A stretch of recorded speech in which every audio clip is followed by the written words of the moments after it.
Good evening, everyone. Hope you're all well. Let me know if you can hear me and see me. We've got some technical difficulties. One of my special guests, and I'll let you know who it was going to be. It was going to be the Gidgee Gorilla. His computer's clapped out, guys, so we're out of thing. Let me know if you can hear me and see me. I've still got one special guest ready to go.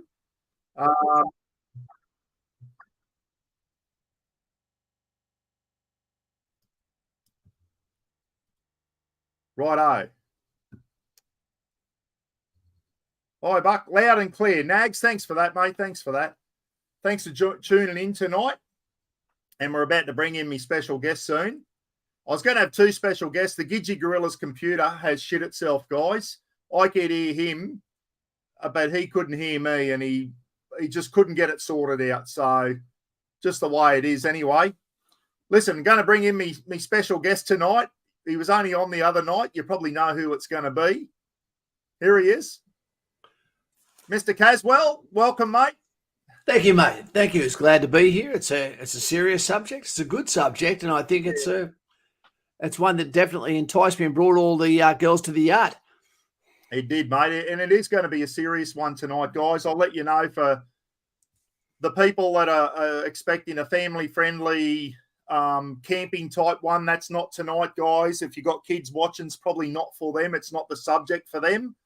I'll certainly try and keep the swearing to a minimum, but it's not going to be one of those family-friendly camping ones, guys, unfortunately.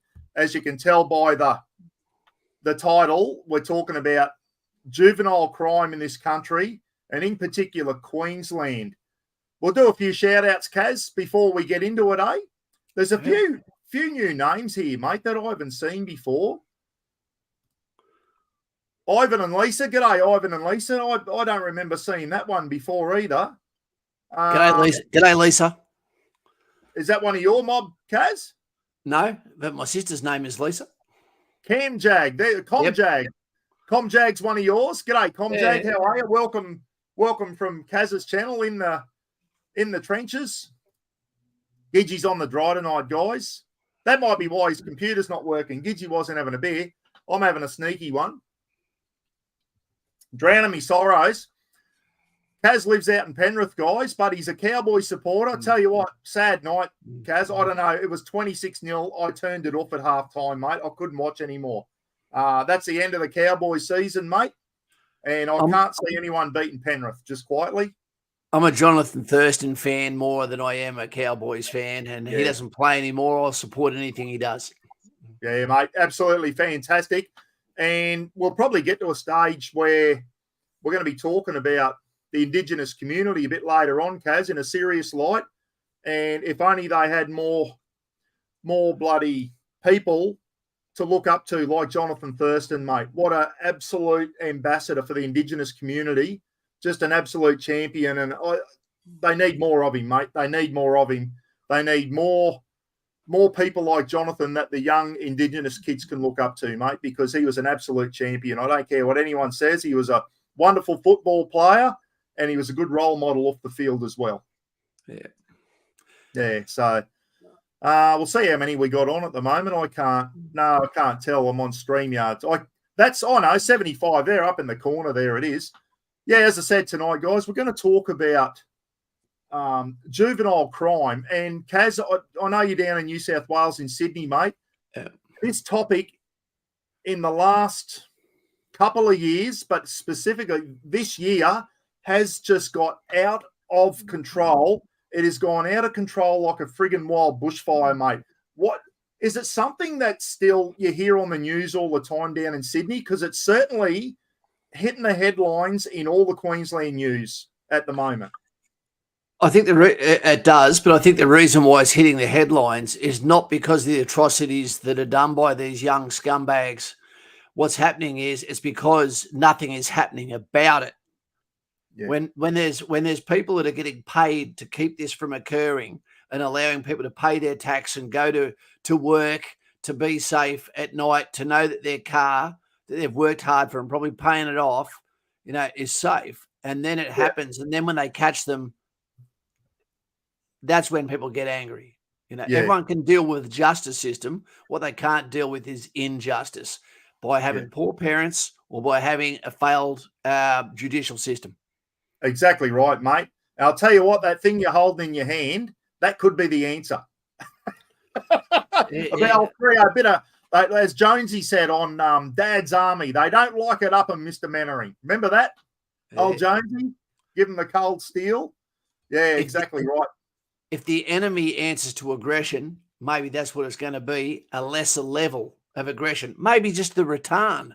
It works in those other countries. Mate, we're going to talk about that soon. And we're going to talk about, after I play this little clip, Kaz, we're going to talk about the cause first. We've got to talk about how we friggin' got here in this situation. And I think everyone knows what we're going to say, mate. It's been getting watered down for the last 20 years. We're going to talk about the cause, and then we're going to try and come up with what the cure is. And is it too late? Is the cure too late? Can we turn it around? Well, we can't lie down and do nothing. That's not the answer, mate. I've got a plan, but we'll get to that, I guess. Yeah, mate. Yeah, absolutely. And welcome to, and we haven't talked about this in depth at all, mate, have we? This is going to be off the cuff. I'll welcome your comments. Now, listen, stuff that Kaz and I say tonight, I hope it doesn't offend anyone, Kaz, but it may. We're not going to go out of our way to offend anyone on this live stream tonight. And I'm sure that there's probably people out there tonight that won't agree with some of the things we say. There's people out there that have probably got better ideas than what you and I come up with tonight. But yeah. I think I'm exceptionally good looking. Does anyone disagree? Is there any ladies out there with low self-esteem? We need to line Kaz up with a young lady, or a middle-aged lady, I should say. A middle-aged lady, not a young lady. Anyone out in the bloody western side of Sydney there, if you're single, Kaz is single, we're going to line him up, guys. And here we go. Fingers is on, as you're calling. Jared Hand saying g'day. Snorgy's on. We got a heaper on there. We got 87 on, guys. But what I'm going to do now, Mr. Donny, what we're going to do, Kaz, is I want to play this, guys. It goes for 11 minutes. It's a very good film clip that was on Channel 9 the other morning with Carl Stefanovic. He did an interview with some people, and it is absolutely fantastic. I don't agree with a lot of shit Carl comes up with, but he did very well in this one. And this is going to set the scene for the rest of the night, Kaz. As I said, this situation up here has got out of control, and it needs to fucking stop right now, mate. So I'm going to present this video, guys. It goes for 11 minutes. Please watch, because it's going to set the scene for the night. Here we go. I'll try not to stuff it up.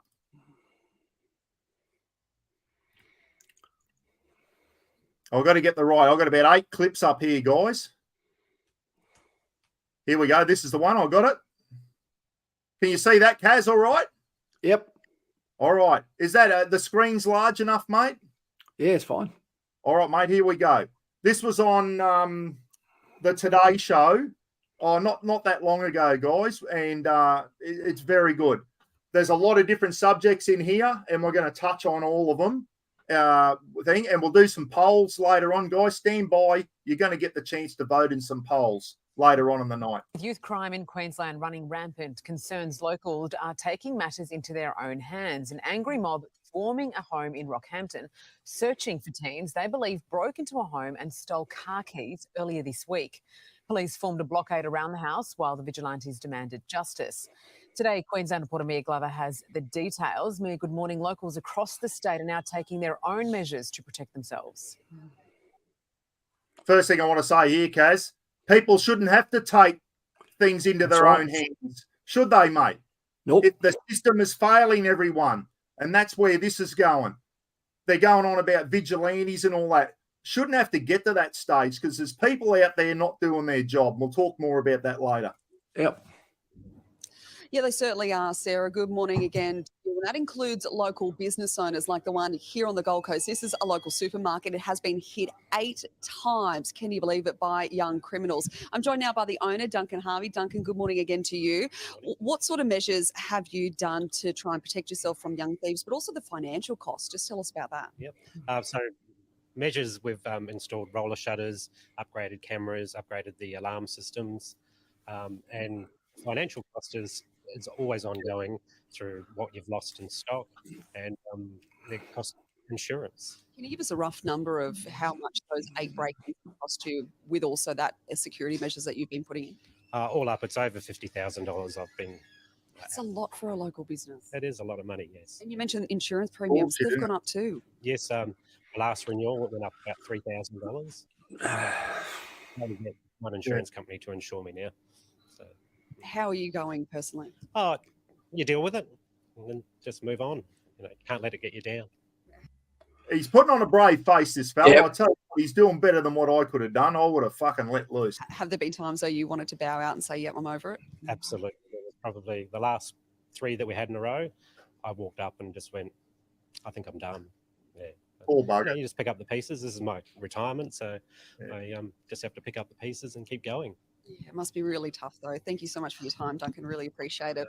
But Sarah, speaking with more victims, police, politicians. Yeah, mate.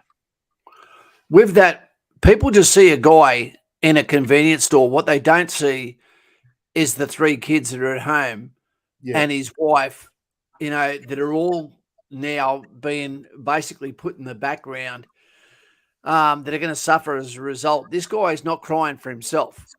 He's upset for his family. You can tell. Yeah, absolutely, mate. Absolutely. And lawyers this hour in regards to the youth crime crisis and how we can stop it.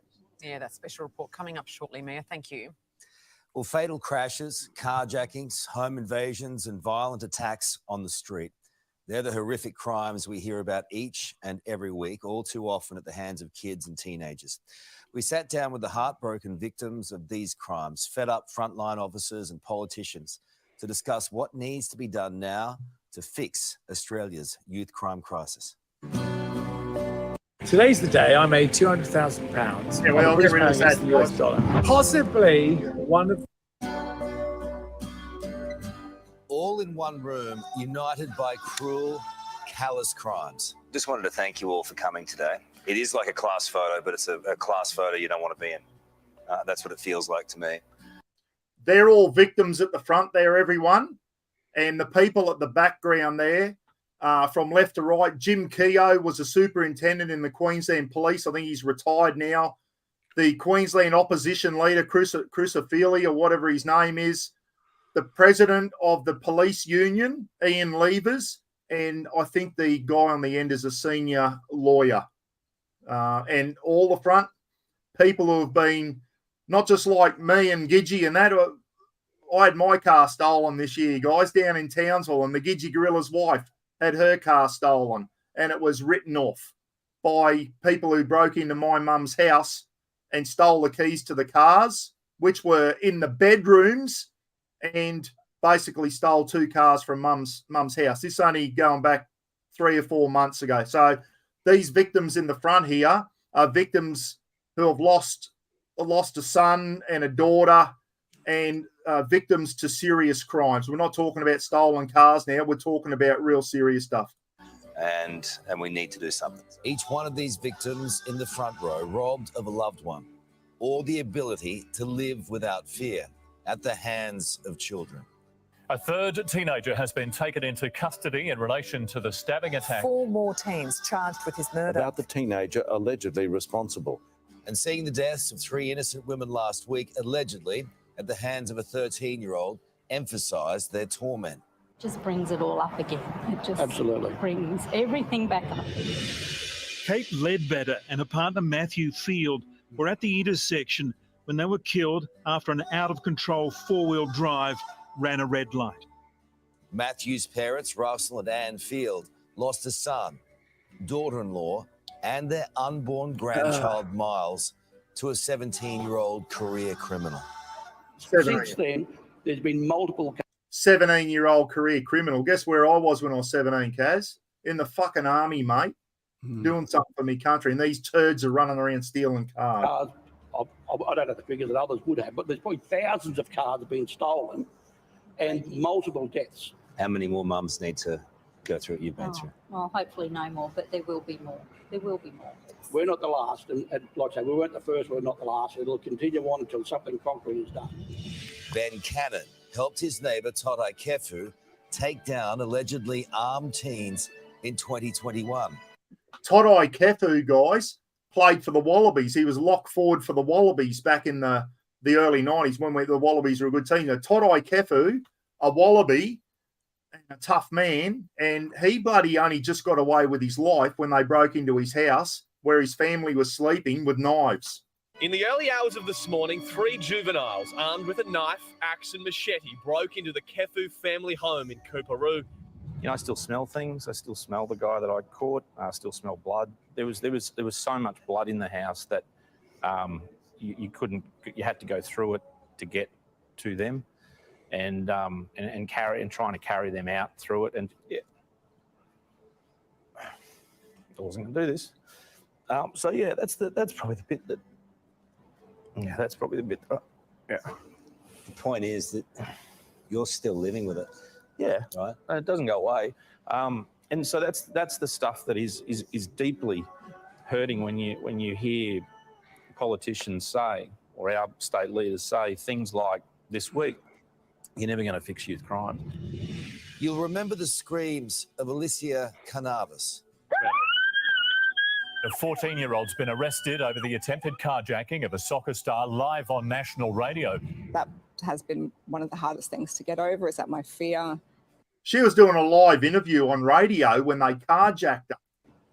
In that raw state was out there. The one thing that sticks out in my mind for me was that how small they were, but so aggressive and so brazen, and that's one thing that I just can't get my head around. Listening to these stories, reliving their own trauma, the Beasleys. Jack Beasley stabbed to death during a brawl between two groups outside a Surfers Paradise supermarket on Friday night. A 15-year-old boy, the first to be charged over Jack's death. The Beasleys have made a difference, but still not enough to change the fate of Jack's teen killer. You say it's not a reflection on your child's life, but it is. This kid gets 7 years and he killed our son. Hey guys, today I wanted to introduce you to one of my favorite gadgets. This is the Static 360, and it's the... Here we go. I just don't understand why the kids are going out doing what they're doing. Like, they just need to understand that it just affects so many people.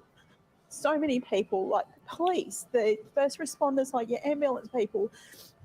All these people suffer all the time from what they have to see. And then, as you said, like the bystanders that see all this stuff, it's just not fair. It's just not fair. These families all crave one thing, justice. And behind them, lawyers, politicians and police agree the system needs fixing. It's taking a toll on police who are dealing with this, and we feel helpless. So I think we need to look at that. And I think with these young people, they commit these serious crimes, it needs to be an open court. It is a public expectation that the public has a right to know what has occurred. For those that don't know, guys, when a juvenile goes through court, it is always a closed court. The public cannot sit in the courtroom. It was always a closed court in Queensland I'm talking about. I know that for a fact, guys.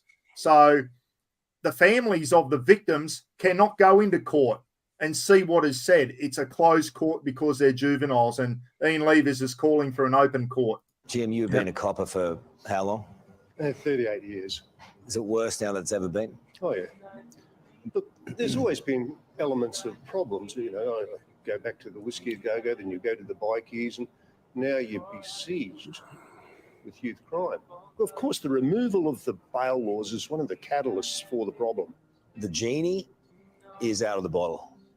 How do we put it back in? You can't. This is the Queensland opposition leader. He doesn't instill me with a lot of confidence.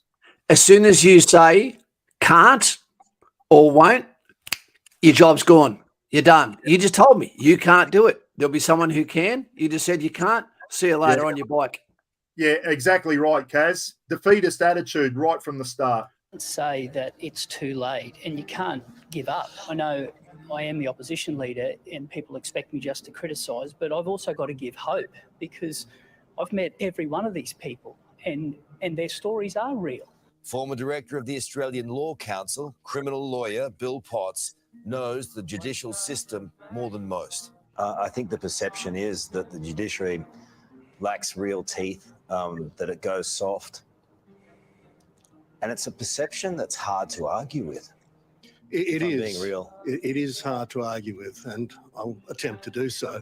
We don't sentence people on the basis of anger. There is a large number of things which must be taken into account. 10-year-olds don't wake up one day and say, I'm going to become a criminal, I'm going to become a murderer. They know what they're doing, but do they really appreciate the effect of that? And that's one of the reasons why we treat children in a different way than we do adults. Simply raising penalties, jailing our way out of trouble is not going to work. Yeah, but Bill, it's like I'm a parent, and I'm sorry, you are certainly not under trial here. I'm a parent.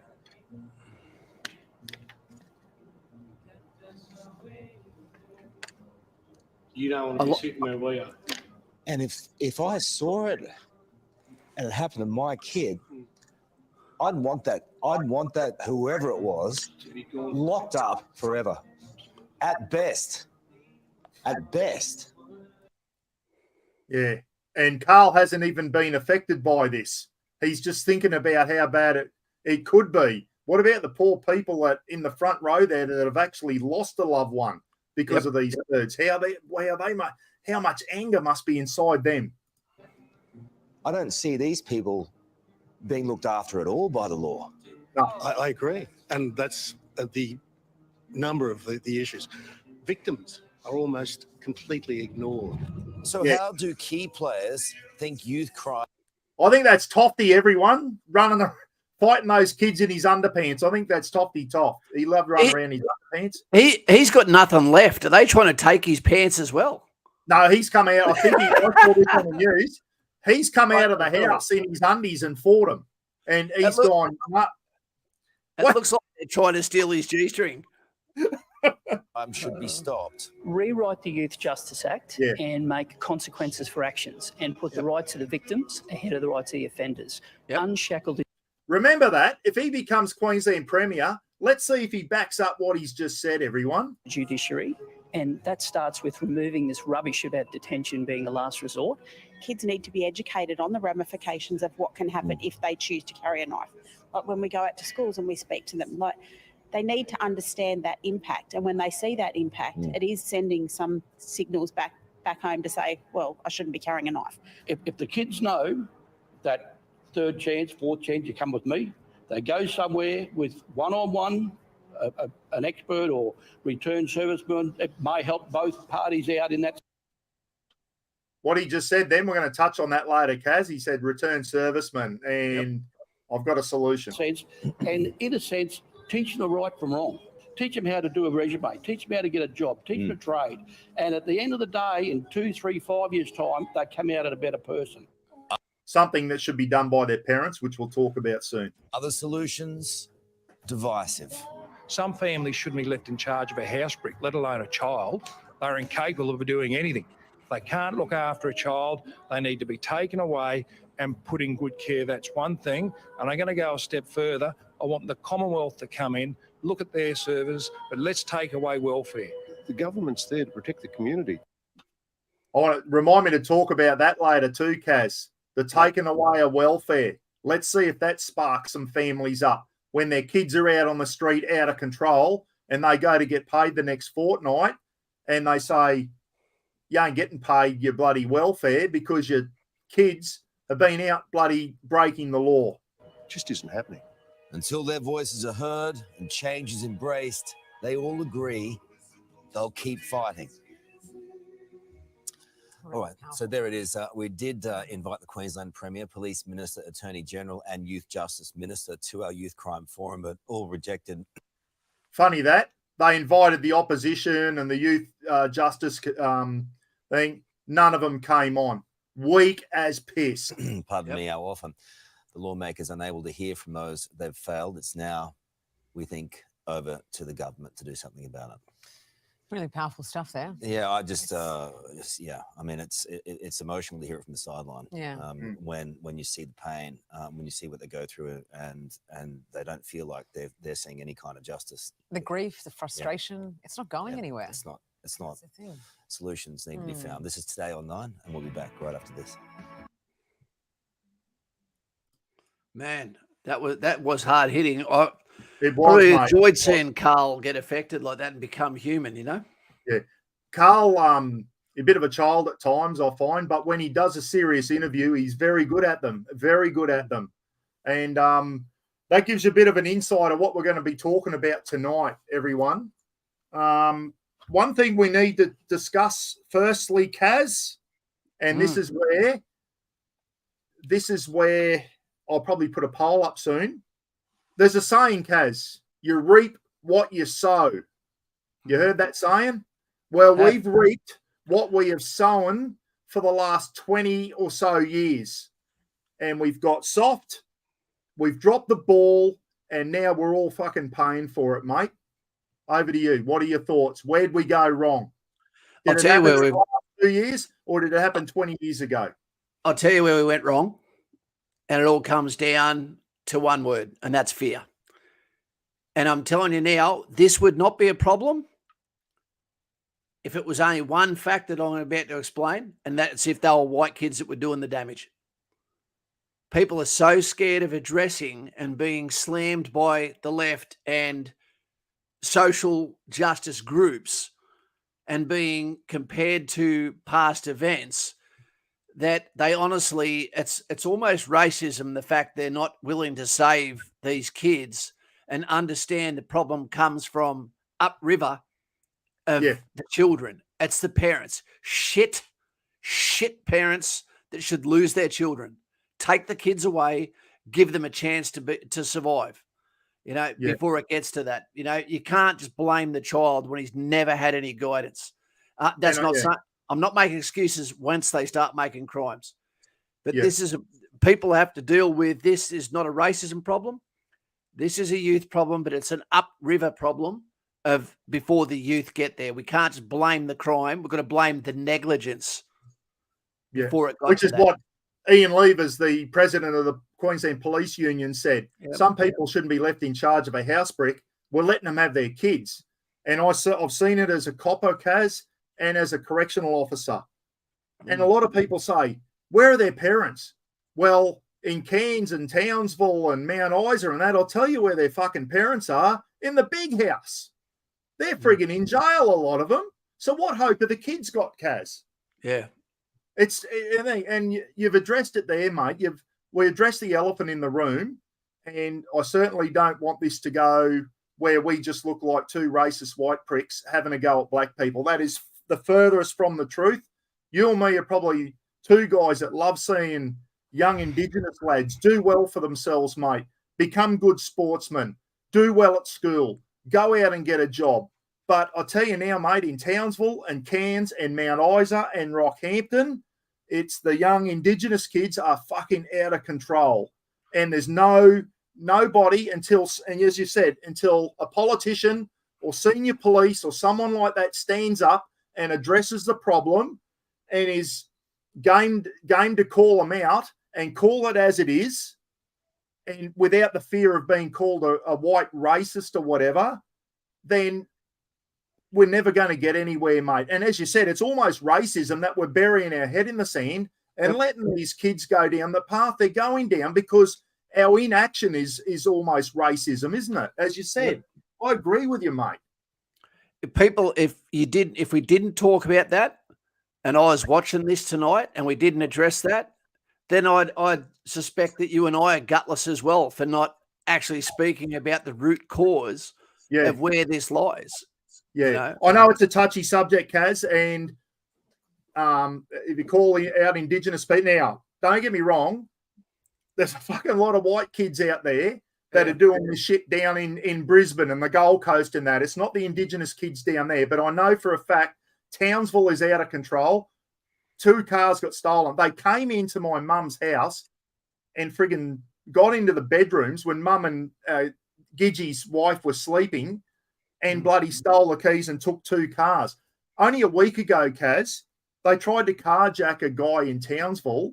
One of them had a machete. The guy fought back to try and save his car and lost one of his fingers from a machete. This is the type of shit. It's gone to the next level on that. They're stealing cars. I mean, So why can't this be almost a call out of good parents are calling out bad parents, saying it doesn't matter if you don't intend for this to happen. Negligent driving, when someone is drunk driving, they didn't mean to hurt people. They did. You let your children between the age of 8 and 16 out. There's not one reason for a child to be out after dark that doesn't have a job to be after dark. That is negligent. That is your fault. That is an extension of your inadequacy as a parent to let your kid roam the street. Yeah. It's a parent fault. I'll put a poll up there soon. And I've had a lot of comments before tonight about where did we go wrong 20 years ago? What did we start doing, Kaz?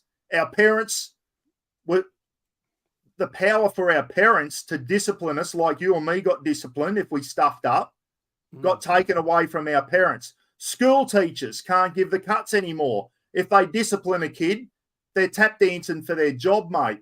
And as I said, you reap what you sow. We've gone so friggin' soft on kids now. We're reaping what we sow. This is why we are at, and I'm sure a lot of people in the chat room there are our age, Kaz. And this shit, if it happened, it was minimal back in the day. I'm sure there were turd kids back in the day. It's not just thing, but mate, we had some discipline coming up. We respected police. We respected teachers. We respected our parents. That's all gone down the gurgler now, Kaz. We're seeing more respect for a dancing transvestite by the public than what we see for the public's respect for a police officer. And quite often we're seeing a police officer that can't wear their own uniform correctly and won't even wear their hat as a badge of office because it might make their hair not stand out, not understanding that putting a hat on or taking a hat off is body language that tells the recipient in front of them exactly what level of shit they're about to be in, or the fact that when you take your hat off, you're trying to say to someone, come on, mate, you're making my job goddamn hard here. Yeah. Put it on, all business. How many people say, oh, the cop should give him a kick in the ass? As soon as a cop does that nowadays, everyone, all the do-gooders are up in arms and are wanting the cop charged with assault and wanting his job and all that. Can't have it both ways. It's got to go one way. We've gone too far to the friggin' left, Kaz. It needs to come back to the middle, mate. At no stage am I saying cops should go out flogging kids up or teachers or parents and all that. It's got to come back to the middle, mate. You hit a good point there. Gidgey Gorilla's on.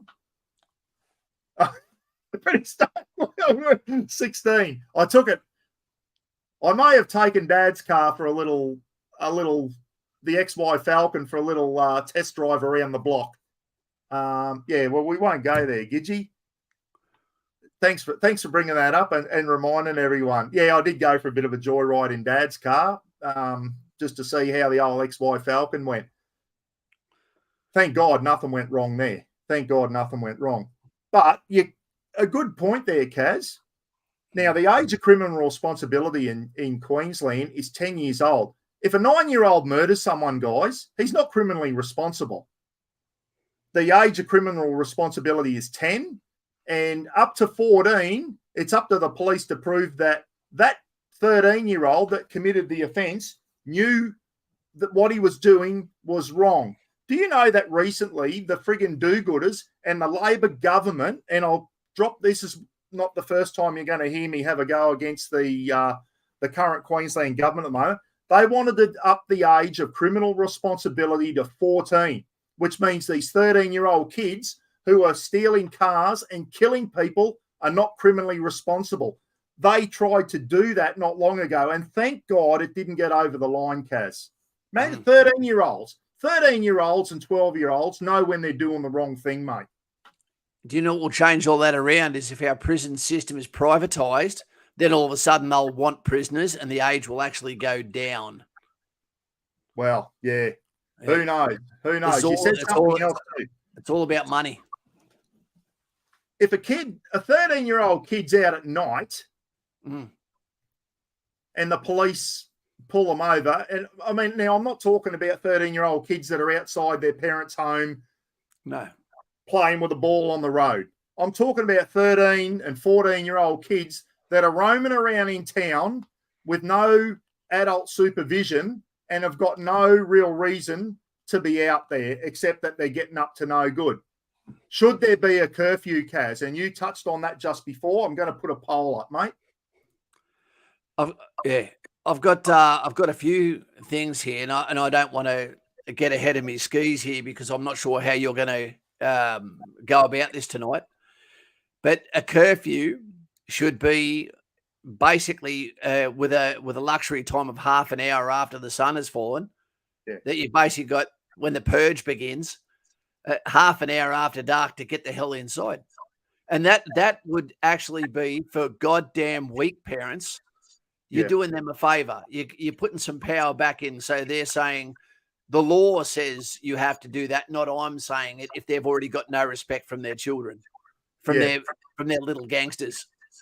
Yeah, exactly right, mate. There's no reason for young kids to be roaming around in town, any town in Australia, without parental supervision. Absolutely none whatsoever. Just having a quick look at the poll, we're down to 91% now. We'll keep that going for a little while, mate. But every dumb thing I ever did growing up in Newcastle was done in nighttime hours, and the worst times of drinking port in the salt bushes that led to horrible days of migraines was always after dark. Yeah, exactly right. Should the police have more powers, Kaz, to do things with children when they catch them out after night? One, they should be able to take them. And this is why I believe the next one, I'd be interested in seeing what the guys and gals think of in chat, because this came up in American politics.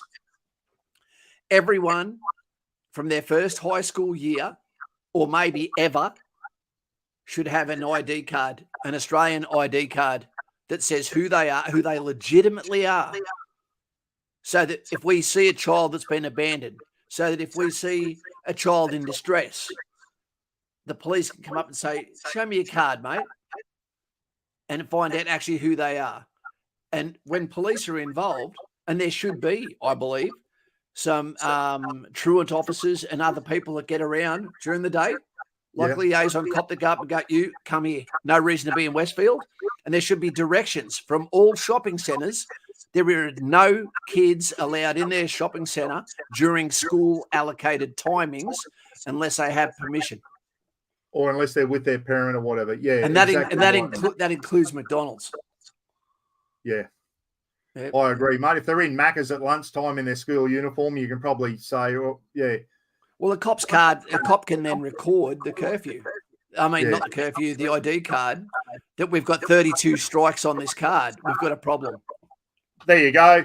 That won't get through. Remember they tried to bring in a national ID card back in the day, and it was all against everyone's rights for the government to have an ID card and whatever. So, yeah.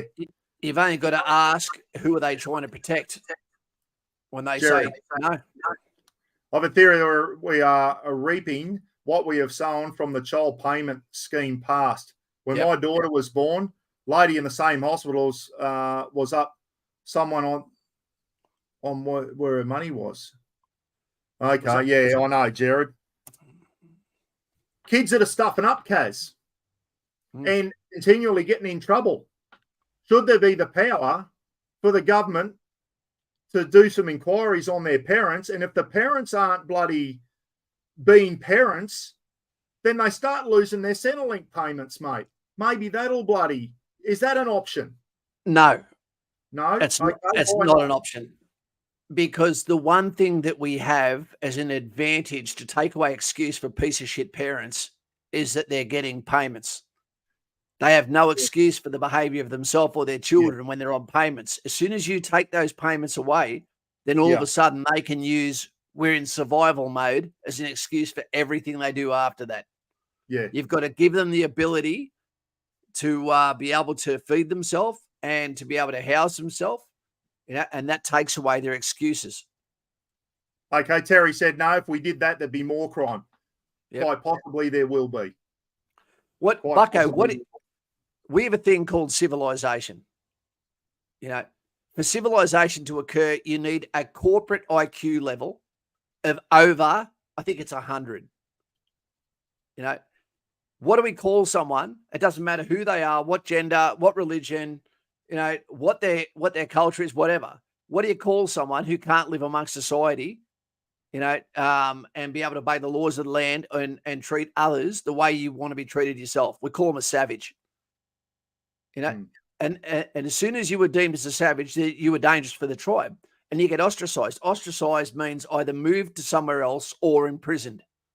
Yeah. Once you become a stamp on your file that says you are now irredeemable, nothing anyone can do will change where you are at. You should be locked up somewhere for the rest of your life, even if that doesn't involve murder. Yeah. It's, yeah. We're going to talk more about this soon, guys. There's another quick clip I want to play here now, Kaz, just on some statistics, mate. I just want to present this one, guys. Share the screen. That's right, Andrew Johnson. Dawning stats. Here we go. Watch this one, guys. Can you see that okay, Kaz? Yeah. Fresh statistics have laid bare the true extent of Queensland's youth crime epidemic. Tonight, confirmation our worst offenders will commit a serious crime less than a year after they're caught and let back on the streets. Carjackings, break-ins, violent home invasions, stolen vehicles. It's the sad reality that many Queenslanders are forced to face each day as the state continues to be at the mercy of youth criminals. These are serious offences. They're not just shop stealing. They're not just simplistic break and enters. These are serious offenders. Fresh youth crime statistics released today paint a very poor picture for the Sunshine State. In 2022, Queensland had categorised 374 youth offenders as the most serious. A staggering 319, or 85% of them, reoffended within 12 months of being sentenced for... That's not good odds, is it? ...for a serious crime. Their offences were committed across the state. Brisbane and the Moreton Bay region recorded 60 crimes. Far North Queensland region had 50, while North Queensland, including Townsville and Cairns, 54 offences. Logan and the Gold Coast, 63, Toowoomba and the Southwest, 57, and the Sunshine Coast and Central region, 34. These are hardcore offenders with a government that's providing optional remedies to their problems. But the state government says it's on the front foot in the war against youth crime. Listen to this pathetic bullshit. Well, what we know is that our programs are very, very effective at limiting reoffending. We've seen a great reduction in the number of... You just heard the statistics then, and this is the Queensland Deputy Premier thinking we came down in the last shower. You just heard the stats of bloody repeat offenders. And he's trying to say that it doesn't happen. Offenders. Just last night, 9 News aired an exclusive interview with the Youth Justice Minister, Di Farmer, who declared that Queensland has the toughest penalties against youth criminals in the country. It is most certainly a statement that the opposition disputes. Complete disconnect with the struggles of everyday Queenslanders. Peter Fegan, 9 News. There's old mate in his underpants again. He's getting a good run, that fella. Paul just said a good comment there too. Who did, Paul Newcomb. Yeah. Giving vouchers instead of money. Well, that's another option too. I know when I was in copper in Indigenous communities, I know a lot of the females wanted vouchers, the majority of their money in vouchers, so that their husbands or partners couldn't take the money and go and buy cigarettes and grog and drugs and all the rest of the shit. So that is the thing. But as soon as someone mentions that, oh, you're a bloody racist and all that bullshit. We're trying to look after the kids and the women and that. And I know a lot of the Indigenous women would be in favour of vouchers because they can't have it bloody taken off them for grog and smokes. The biggest question that you always suspect when you're a man and you're paying maintenance is, how much of the money actually goes on the child. So it's I don't question where my money goes. I'm quite happy with the deal I've got with my ex-partner, but people want to know what is the money going on, and is the kid actually getting the benefits of what the taxpayer pays to support them, despite the fact they're putting nothing back on civilization's table. Mate, these politicians, the other day, people from all around Queensland converged on Brisbane about the youth bloody crime, and the Premier didn't even come out and face them. Where is she at the moment? She's over in Italy on holidays, and every time there's a bit of heat in the kitchen, she gets the fuck out of there and passes it on to that bloody Stephen Miles diddly donk, the Deputy Premier. I feel sorry for that guy. She just, as soon as a bit of anything negative going on, she's nowhere to be seen, and she throws that poor bastard right in the deep end. Anyway, is she Labor? She's Labor Party, mate, and they're done and dusted. They've got to be. They've got to be done and dusted, mate. They are a joke. Lefties always revote people in. They don't care about policy. We got to start having a real solid think about things, guys. She got in because of when COVID was on, and she blocked the Queensland borders. She got in on the scare tactics that she was going to keep COVID out of Queensland. That's how she got re-elected, mate. And since she got re-elected, she's been nothing but a dud. And I mean a dud, an absolute dud. I rang up my good mate today, Kaz, Conor McGregor, and I said, Conor, what do you got to say about Queensland politicians? And this is what Conor told me, mate. I'll just bring it up now. I actually recorded the conversation I had with him. Just bear with me. This is what Conor's got to say about Queensland politicians.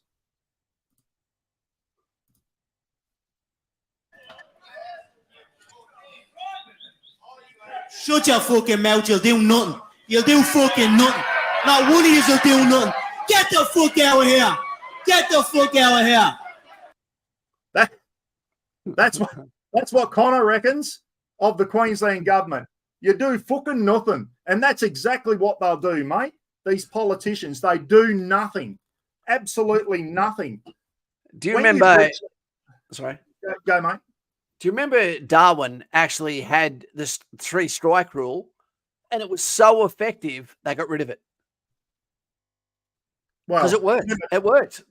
And another thing that's because the lefties are taken over, mate. Another thing, remember that John Dale Youth Detention Centre in the Northern Territory, and it hit and the media blew it up like you would not believe.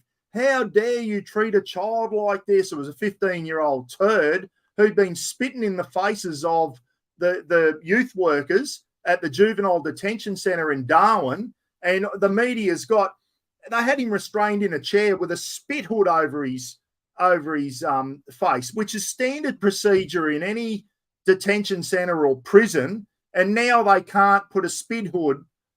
So what are the staff supposed to do? Sit there and let a 15-year-old spit in their face? You should be allowed to put a spit hood on them. What a load of shit. There should be a spit policy where you're allowed to punch someone in the face no matter what their age is if they spit on you and they're not a baby.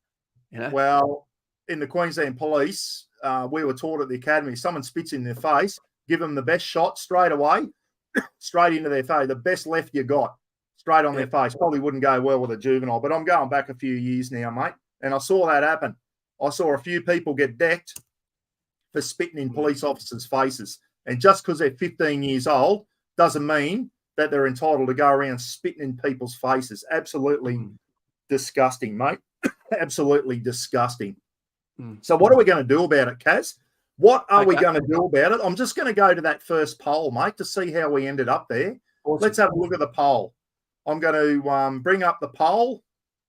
That poll's been running for a fair while now, mate. 95%. 95%. Should there be a curfew on children? And 95% of the people in this chat room said yes, there should. And we're not talking about kids playing out in the street, guys. Common sense. Yeah. Turds that are out there, friggin' up to no good. Should there be a curfew on them? Which goes to the next one. Should the police have more powers to deal with children if they breach their curfew? And obviously, we'll have a similar thing there saying yes. Yep, and the cost to the taxpayer, you can go, okay, what do you want to do? Do you want to put on more child welfare agencies? Because everyone says that Docs isn't working, but the money you could save if they actually have a plan that works might actually be able to give the money to the coffers that allows more people to have a job and actually put out that corporal punishment, and get a job done. I'm a big believer of the 3-strike policy, and I've got some ideas. Just ask me when you want, and I'll let you know what it is, and it might surprise some people. Well, I've got another good idea coming up soon too. A couple of good ideas. Fuck, it's getting hot in here. I closed the window. She's starting to steam up. Might have to hit the aircon in a minute. She's starting to warm up here, Kaz. What is it? The bloody second day of spring. Hey, Jackie Turtle. Commit the crime, old enough to be fully punished. Absolutely, Phil. Yep. Absolutely. Just recently, they brought back in the Labor government once again brought in a thing, Kaz, that they commit an offence, they get let out on bail by the police or by court or whatever, and if they breach their bail, which says one of their bail conditions, you can't go out after 6 p.m. at night, kids were just breaching their bail, and the Labor government made it so that it was not an offence to breach your bail. So the police would arrest them for breaching their bail, and they'd be straight back out again. I think group pressure, I think they've recently changed it to bring it in that breaching bail isn't an offence now for a juvenile, as it should be. Mate, there's 100 countries in the world. We don't even have to come up with a good idea ourselves. There's 100 countries out there that have no youth crime. Ask those countries why. I'm sure it's brutal, but if it works, it works. Sometimes you've got to choke a few chickens to teach a monkey. That's a famous saying. The first few people that stuff up, you could let them know on every single channel, all the fake news, 7, 9, 10, ABC. Put out there is 24 hours from now, these rules come into play, and there will be immediate action upon anyone that breaks these rules. Do not say you haven't been told. You've been told. TAB, what state's going to be the first one to get someone returned in a marketplace? Who's going to turn up to watch? Hey, I know. We got to get tough. Everyone knows that we've got to get tougher. And what annoys me, mate, is all the people of Rockhampton banded together recently and started rocking up to some houses of these young turds that were stealing cars. They're the criminal. And the police were going, oh, you can't be vigilantes. The police commissioner was saying, we can take action. We charge you for trespassing and all that. These decent people, Kaz, that go out and bloody pay their taxes and work hard, they shouldn't have to take to the street and become vigilantes and take the law into their own hands. If the police, were out there doing their job, the courts were doing their job, and the friggin' politicians were doing their job. No one should have to go out and be a vigilante. I agree, but people have had a gutful, especially in Queensland here, mate, and they're taking the law into their own hands because the police are almost becoming toothless tigers now. The power's getting taken away from them. And you can thank the courts for that. The courts are governed by the Penalties and Sentences Act, which is legislation, which is set down by government, mate. And judges have to go by the Penalties and Sentences Act. They keep going, we're going to increase the maximum punishment. That's not the answer. No one gets maximum punishment unless it's bloody murder straight up. They've got to bring in mandatory minimum sentencing, Kaz, and take, after 3 strikes, you automatically get this punishment. And it's taken out of the judge's hands, mate, or the magistrate's hands. Minimum mandatory sentencing. There's a start there. Like, it's all good. Well, you hear the politicians go, we're going to increase the penalty for this from 5 years imprisonment to 10 years. No one gets now. I've sat in a million court things, guys. Judges and magistrates don't hand out maximum punishments. The only thing where they do that is when it's taken out of their hands and they go down for murder and it's a mandatory life imprisonment, mate. Okay? Otherwise, it's up to the discretion of the bloody judge and the magistrate, depending on what the charge is. It's absolute friggin' bullshit. Righto, Kaz, let's hear some of your ideas because I've got a couple of good ones myself. I want to leave till a little bit later. We know there's a problem. There's a problem there. How do we solve it? Let's hear some of your problems, mate. These might be controversial, guys. Doesn't mean you have to agree with Kaz, but I'm open to ideas, and that's what the whole idea of tonight's about, mate. The first rule across the board is there's no such thing as states anymore. You know, you can have them. They're a traditional thing, but everything should be federal. You need to know you're going by a set of laws around everywhere in Australia. Yeah. So there is no way of using loopholes or try before you buy in a different state and skipping borders, different rules, technicalities, judicial systems, police, different powers, etc. Even hot and spicy is in New South Wales, but it's not in Queensland, I believe, at KFC. So what there should be is federal laws. And what there should be is also federal detention centres. The parents have no right to complain when they lose their children because the reason they lost their children is because they're shit parents. Federal, so what happens, federal juvenile detention centres you're referring to, yes. Kaz? Yep. Okay.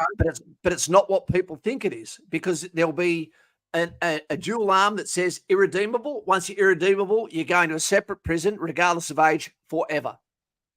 But while there's a chance that someone can be alleviated or maybe re-motivated to become a good citizen, removed from where their dangerous area is, they go to a place with not one bar other than what holds the ranch gate open, but it'll be somewhere remote. And that goes off into that remote location. So it is a beautiful piece of outback, which is not necessarily comfortable. And it doesn't matter if there's 10,000 of them there. Because at the end of the day, they know you stuff up there, you just became irredeemable. Okay, Yeah. so they're in there, and what it is run by is ex-military, not with anger, but with compassion, and they get the motivation from real men that have carried uniforms, that have seen atrocities in foreign countries, that are not there to hurt them, they are there to help them. And we make that David Goggins sort of feel, I'm not here to hound you, I'm here to give you a hand back up. Don't listen to dickhead. You listen to me. So they're not prison guards anymore. They are section commanders. And the first thing that happens to that kid is he is removed from, children that were his bad, what do we call it? Those that were bad friends to him and allowed him to be what he's in. But they might be able to choose someone as well and say, that is the only person I trust. Okay, boom, bring him over. You don't have a name anymore at this stage. For the first 3 months, you have a number, okay? But you also have a matching number that goes on another kid who becomes your bunk buddy, so to speak, your battle buddy, and that kid will help you make your bed each day. That kid, you will make him dinner tonight. He will make you dinner tomorrow. There's no kitchens. The food is there. You learn to cook. You learn to clean. You learn to maintain your area, and you're responsible for your friend. If he stuffs up, you're going down with him. And then from there, you have to learn everything about him. You need to learn how to communicate, how to public speak about him. And you're going to get weekly reports by the section commander that is there to teach you how to be a young man. And you understand at the end of this, when you go back into society, you're going to get qualifications. You might get a diploma in this, that, or the other. You might get the option to go to a branch of the military, because you have to keep allowing people to improve. Again, after certain levels of crime, you're not available for this. It's too late for you. No, exactly. We're going to talk about that, yes. But these guys are given an identity, and after 3 months, what happens is all of a sudden they come back out, 3 sets of uniform, which is not the army uniform. It is a uniform that they need to maintain and clean. But the one thing they get is their family name, just like soldiers get on the chest. And what happens is you can tell them if your family name was shit before you came here, now it's your job to illuminate it, turn it into something that's special, turn it into something, and yet you be the force of change. That no more excuses. Your excuses were before you got here. We gave you a clean slate, 100 points and a brother, and you've fucked it all. Or, well done, son. I'm proud of you. Consent. Yep. Handshake, hug. There you go, mate. Now you're in the next level. You've been there for 3 months. We've broken the cycle. We've shaken it up, seen what gold falls out and go, mate, you are one step closer, okay, to being someone that can be proud of himself in the mirror. Let's keep going. Yeah. Now we're going to go on an adventure. And what happens is there's another area, imagine this, Buck, that is one bit closer towards civilization, a regional area that's getting closer. Now we can go on day trips. We're going to do that. And then before they know it, they're getting told, where would you like to live in Australia? That's where you're going to go. I don't suggest you go back to where you came from. Yeah. But on top of and I think that would be an answer where it's all about respect. It's all about male. What do you call it? Thanks, Lee. It's all about males stepping up and showing men how to be men, you know, and holding them accountable for what they do. And when that's all over, the one thing that we have to do, no more state police, federal police, like we have federal soldiers. We only have federal soldiers. All police should go to one super academy, keep the standard high, don't lower the standards. And then from there, they are moved around Australia just like soldiers are. So they can also not get putrid in one location or get torn down by leadership. Sorry. Some good points there. Some good points there, Kaz. And we haven't discussed this, mate. We haven't discussed this, but I'll tell you what, you hit on something there. And we're talking about a kid who goes out and stabs someone and kills them and that. There's no hope for them. They're going on about intervention. We need to intervene with these young turds and get them back on the thing. A lot of them are going off the rails. There's still hope for a lot of them, as you said, Kaz. We need to intervene. We need to get them on the rails. But to do that, we need to get them out of their putrid friggin' where they are, Townsville and Cairns, and get them away from that. Break the cycle. Someone just said, you've got to break the cycle. That's exactly what we need to do. I want to show another clip now, Kaz, from a politician up here in Queensland called Robbie Katter. Robbie Katter is the head of the Queensland Katter's Australia Party. His dad is Bob Katter, who's a federal member. You probably know Bob Katter with a big cowboy hat. But he calls a spade a shovel. And Robbie is a very, very good politician, mate. He's got some great ideas. He lives out in Mount Isa. He knows there's problems with the young Indigenous kids out there, and he wants to intervene as well. I used to work with a guy called Justin Toomby. His father had a cattle station. When the Liberal government were in, they used to send young kids, exactly what you just said then, out to this remote cattle station, and they learn how to muster cattle, how to ride motorbikes, how to fix fences, how to work 8-9 hours a day. And guess what? The success rate was in the 80%, mate. Those kids went on to get jobs on cattle stations, and they got them away from their putrid environment. They broke the cycle. And guess what happened when the Labor government come in 11 years ago, or whatever it was? They got rid of it, mate. I remember Justin coming in there one day and go, Dad's lost all his funding. They're not going to be doing this relocation sentencing anymore.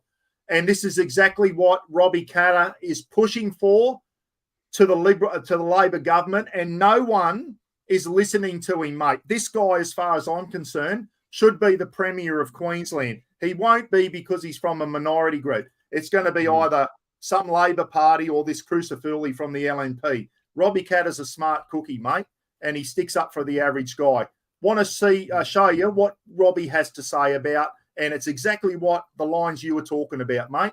Bear with me. I'll present this short. It's only short, guys.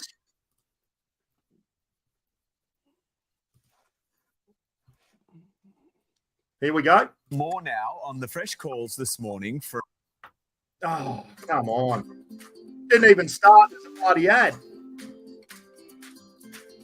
Well, more now on the fresh calls this morning for an overhaul of the sentencing for young offenders in Queensland. Maverick MP Robbie Katter wants to send youth offenders away to small regional facilities to undergo intensive rehabilitation. Yeah, the leader of the Katter Australian Party is calling on the government to trial the relocation sentencing as the state continues to battle a youth crime crisis. And joining us now is the leader of the Katter Australian Party, Robbie Katter. Morning to you. Tell us how this plan would work. Yeah, thanks, Nat and Shervo. Well, it would simply be insertion in legislation that the magistrates have a third option at the moment. Magistrates in Queensland can only put them back on the streets, either in resi care or some other option, or they're sending them to Cleveland Bay or a youth detention centre. And at Cleveland Bay, one of the biggest ones in Queensland, we've got 95% recidivism. So that's not working for us. So it's. Did you all hear that, guys? Kids that are 95. going to the juvenile detention centre, either in Brisbane or Townsville, there's two of them in Queensland, 95%, I can't say that big word, repeat offenders, guys. And I saw it in the big house. I worked in the big house for 13 years. It was a revolving door, guys. It was a revolving door. 95%, Robbie just said. It's common sense that we need to try something else. And this is something we've been observing for many years. The three KAP MPs in Queensland, we account for a third of Queensland, and all the hotspots, Townsville, Cairns and Mount Isa, we live in between those. So we see it. We see what's there now. It's not working. And we know that there's, we've seen where there are programs where you can get kids out of town, that it works. But the thing is, you need to force the kids to get out of town. Everything is opt-in at the moment. So all the rehabilitation programs we've got are opt-in, and you're talking about heavily disengaged youth. They're not the sort of people that opt into anything much at all. So once you get them out remote, we've got the best chance of turning them around. Well, Robbie, few concerns, I guess. That's one of them. The other is what happens in the regional communities near these facilities. I mean, would they be happy to have this sort of rehabilitation program in their backyard? Well, when I'm saying regional communities, I might throw in there Urandangi as a suggestion. There's about 5 residents there. So, yeah.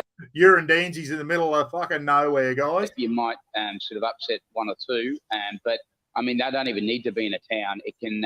We've got mining camps where you've. Listen to this. Mining camps are popping up now that are disused mining camps. Keep that in the back of your head. Got big crews of miners live happily throughout the year. And in fact, there's some mining camps that are becoming available in North Queensland. That would be a great opportunity for the government to step in.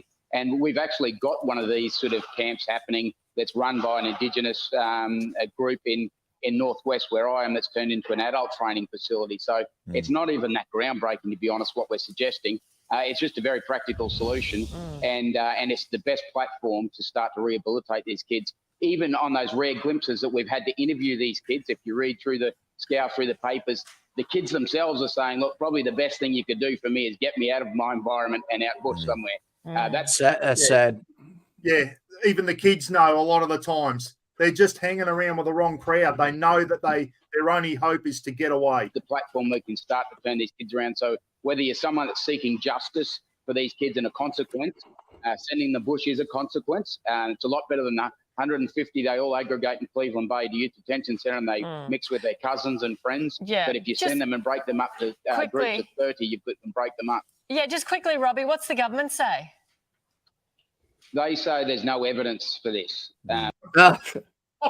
This is Palaszczuk and her cronies, guys. No evidence. Do they not watch the news? Do they not watch these interviews that Carl Stefanovic's doing with the victims and that? This Queensland Premier has got her friggin' head buried in the sand. She's a piece of shit. That's where I'm going to go with that. She is putrid. She's on the nose and she's got to go.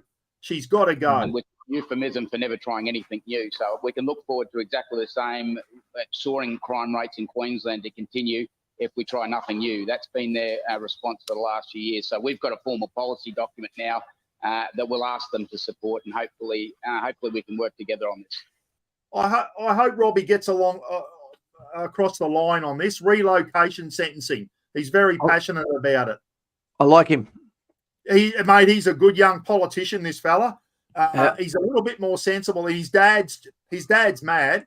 You've seen Bob Katter in federal parliament. He's mad. He gets up them all. Robbie's a little bit more tactful than his dad, but they're bloody good politicians. I go for the Katter Party, guys. They support farmers. They support the people out in the rural, and they just you can't just keep doing the same old thing that doesn't work.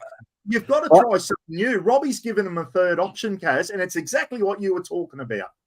I saw a video where Bob Katter turned up when the droughts and everything was going on, and he had about 150 farmers turn up, and he's like, "Okay, I'm here to hear your problems." And one of the farmers, poor son of a bitch, was the first person to go, "This is politicians' fault. This is this is that." And he went, "You shut your mouth," at the farmer, and they went, and he goes, "I'm the only one that had the balls to come out here, and that's why you want to greet me. You shut your mouth. You're a whinger." and the farmer went, and after that, they basically got their notebooks out and started writing there and going, "Okay, serious." You know, people respond to leadership. I respond to leadership. I love it.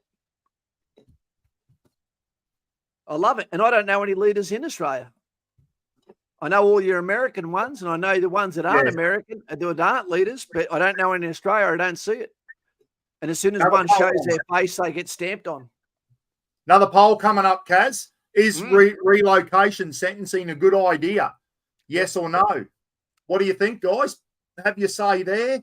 Is Robbie Katter onto something? Do we get these young punks out of Townsville and Cairns and away from their bloody group of turds that continually reoffend? We're talking about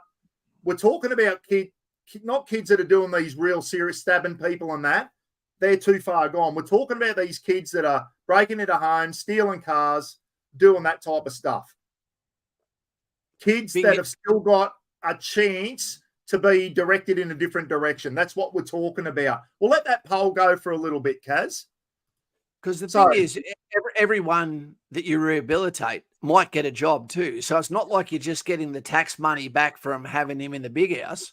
You're also getting taxes brought back for the fact that he's gainfully employed and has the potential to then bring up another 100 people over the next 100 years, law-abiding citizens with a great father, who remember they've all learnt from the mistakes and the sins of the father, and now, they're good to go.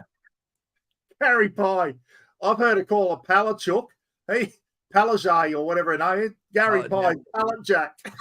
I haven't heard it called Pallet Jack yet. That's a good one, Gary. I'm going to use that one from now on. Oh, dear. That's funny. Bloody. Do you watch normal TV? I haven't watched Channel 7, 9 or 10 in about 5 years. No, the footy's about all I watch the footy on KO. So, speaking of footy, can someone put me out of my misery and tell me what the final score? Did Penrith hit 50 today? My God. So relocation sentencing, Kaz. This Justin Toomby's dad, mate, he used to get 1 or 2 or 3 young Aboriginal lads out on his cattle station, which was remote, and he used to teach them skills, mate, how to drive a tractor, how to put a fence up, how to dig fence. He had them out working all day, how to feed the animals, how to care after the animals, giving them something, some skills and all that. And you know what? A lot of those kids, when they finished with Justin's dad, I don't know how long the program was for. I think it was like 2 or 3 months. They had accommodation there and all that type of stuff. Used to live in a barrack block and all that, cook their own food. And a lot of them went Shearer's quarters. Yeah. Give them Shearer's quarters. They're fine. Exactly. A lot of them went on to go out and work on cattle properties and stuff like that. Justin's dad used to get farmers, cattle station farmers ringing up and going, "You got any good ones? I need 1 or 2, to help me put a fence up." And they go out after their program finished, and next thing you know, they're getting paid now. They're getting paid to actually work out on a cattle station, putting fences up and help dig a new dam with a bloody tractor or bulldozer or whatever. There's got to be a lot more to it, mate. 44-12. So, no, that's all right. Cowboys are done for the year. That's put me out of me. Yeah, I know. Here we go. Paulie Newcomb. What are the Indigenous groups and 40 million they're giving? I don't know, mate. I don't know. And once again, there needs to be more accountability on that. What do a lot of people do with the money they're given? Who friggin' knows, mate? We've got a white lawyer mafia in Australia who keep the Aboriginal people angry in unsolvable problems so that they can get paid for the rest of their lives in unsolvable dramas where they cause the initial drama. Yeah, and that's I where know. that money goes. It's not going necessarily to the people. We're not helping anyone, mate. We're not helping anyone. Kaz, a common theme tonight I've seen in the chat room is military service. Now, I'm going to show a couple of clips in a minute, and this is where I've got an idea, and it involves half of my idea, half of my program involves exactly what you were talking about, going out remote, relocation sentencing on a cattle property or whatever.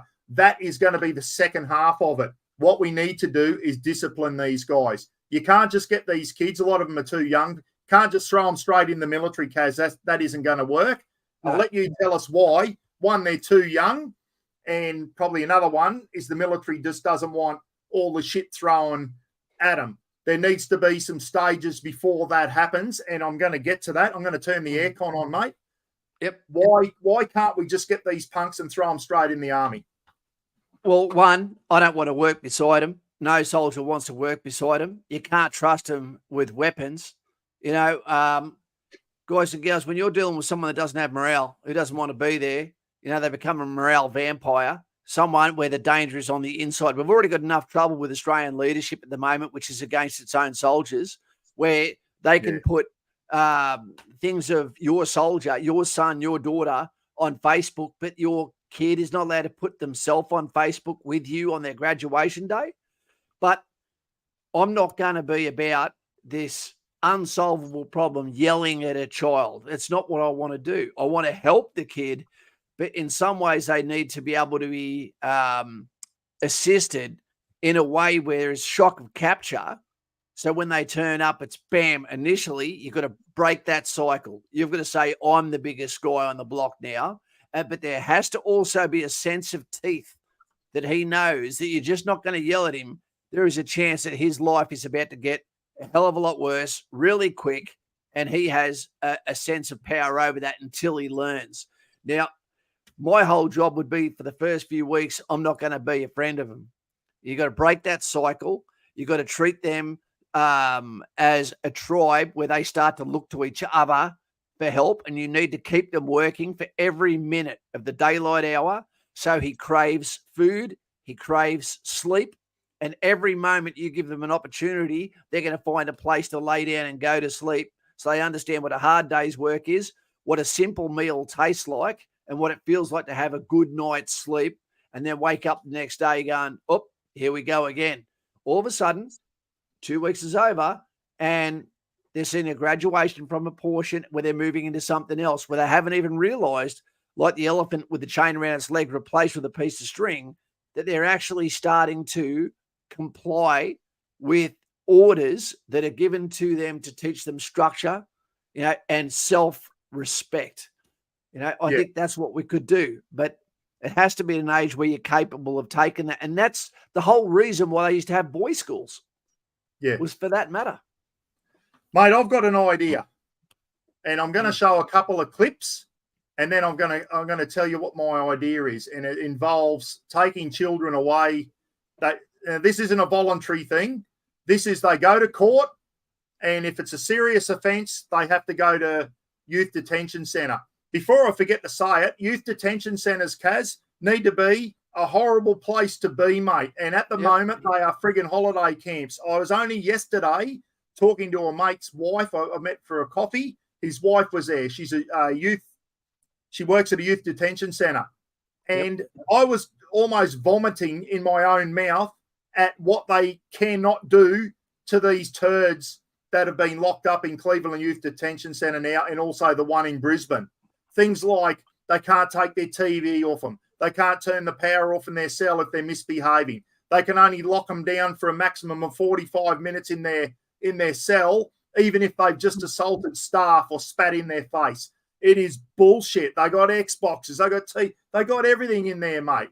And they've got it's got to be youth detention centres need to be a friggin' nightmare and their worst nightmare, and they never ever want to go back there.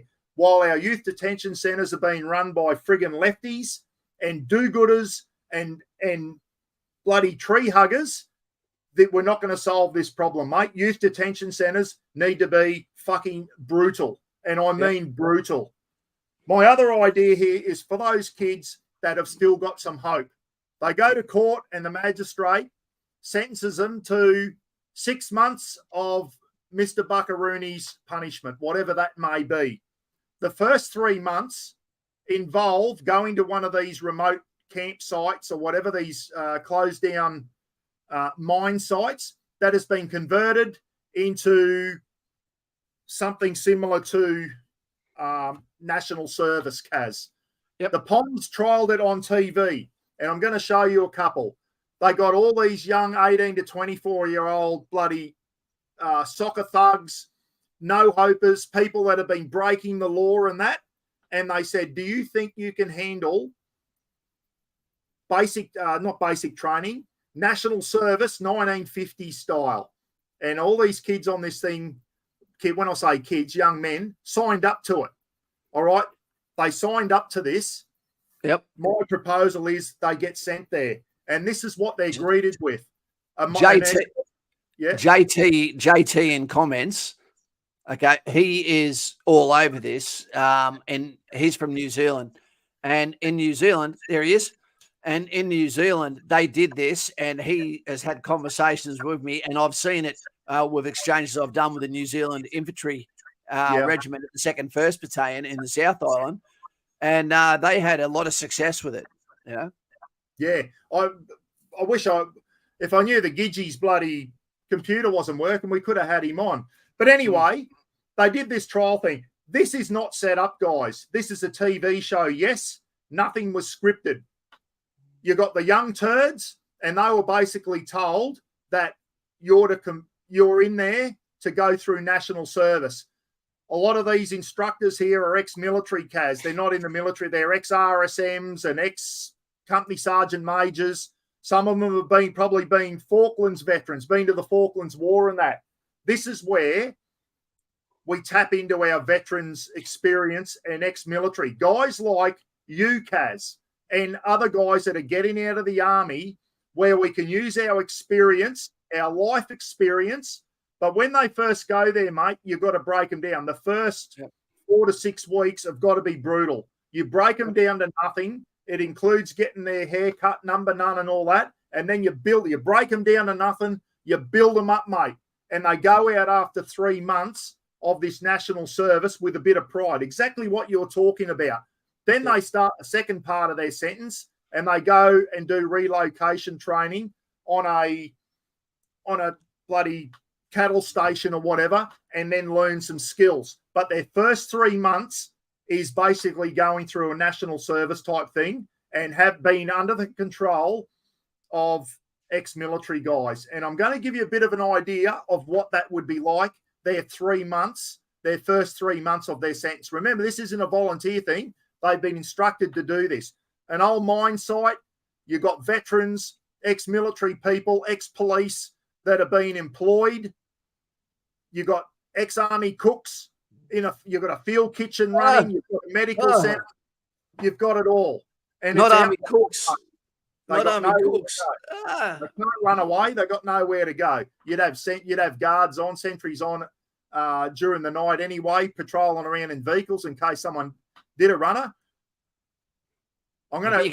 You'd save a fortune by not having fences, by not having bars, by not having barracks. They're just shearer sheds that were already there. That's right. They're out remote. They're not locked up in cells or anything, guys. That's the juvenile detention centres have got that for the bad guys. This here is about disciplining these guys and getting them back on the rails. Here we go. Tell me what you think. I love this shit, and I think we need to bring it here in Australia. Remember, these are young hoodlums that have gone off the track as well. Can we call this video 50 Shades of Buck? That's it, mate. Here we go. So he's one of the turds. He's bloody been done for break and enters and all this type of stuff. These guys here are all ex-British regular soldiers, guys. Some of them probably been to the Falklands, probably seen combat. Chicken, Colt D, get him away. I'm getting that guard room. I want him beasted. So in the background, you see the buildings there. Just pretend this is an old, disused mining dongers and that out at an old mine site, guys. I want the provost sergeant on him now, and I'll come and see him in an hour. All right, Norman, can you get the provost sergeant, please, to the guard room? Okay. Provost Sergeant Tim Weston is in charge of law and order on the base, and a man not to get on the wrong side of. He served with the regular army in the Grenadier Guards. What's this? Provost Sergeant Private Miller. That's still Miller. What are your crime? What's a crime? What are you that long? Why are you here? Why have I been inconvenienced? Why have I been dragged down my dinner? Because of you, you Maggie, you gonna cry? Absolutely not, Sergeant. Don't give me that nonsense, mate. What have you done? What's your crime? You've got 2 seconds to tell me or I'll rip heart out, shit down your neck. I wouldn't eat my dinner, Sergeant. Why is that then? Because it was shit, was it? No, Sergeant. You refused the Queen's meal. No, Sergeant. Why didn't you eat it then? I found it hard to digest food and push-ups at the same time, sir. Sergeant. You call me sir again, and I'm going to rearrange your testicles. I Do you apologise. understand? Don't apologise to me and refer to me always as Sergeant. Do you understand? Sergeant! Oh, a lot louder! Sergeant! A lot shagging louder!